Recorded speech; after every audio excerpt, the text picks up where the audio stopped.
kulan wacan oo wanaagsan daawadayaal idilkiinba meel walba oo aad dunida ka joogtaan Ramadaan Mubaarak halkani waa xafiiska wararka telefishinka Somali Cable ee magaalada Muqdisho Cabdulqaadir Umar Cabdullaahi ayaa nahay oo idin waramaya qodobada ugu waaweyn xildhibaanada golaha shacabka ee dawladda Soomaaliya ayaa akhrintii labaad geliyay hindisa sharciyeedka howlgabka iyo xuquuqda ciidamada qalabka sida ee dawladda Soomaaliya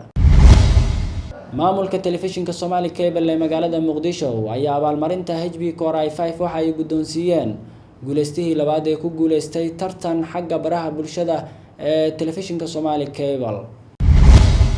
shir looga arinsanayay sidii gurmad loogu sameyn lahaa dadka uu ku fataho wabiyada Jubba iyo Shabeelle ayaa lagu qabtay magaalada Muqdisho ee caasimadda dalka Soomaaliya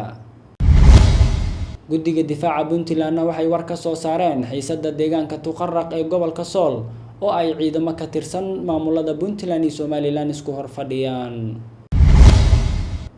diyaaradihii gurmadka ahaa ee dhawaan dawladda Imaaraadka Carabta ay u soo dirtay Somaliland ayaa gargaar raashin qaybin ah ka bilaabay deegaanada roobabku ay go'doomiyeen tartan ciyaareed socon doona inta lagu guda jiro bisha barakeysan ee Ramadaan ayaa laga daafuray garoonka ciyaaraha Lixle ee magaalada Burco wafdi uu hogaaminayay wasiir dawlaha amniga dawlad goboleedka Jubbaland Maxamed Cabdi Kaliil ayaa gaaray magaalada Baardheere waxaana si diiran loogu soo dhaweeyay garoonka diyaaradaha ee magaaladaasi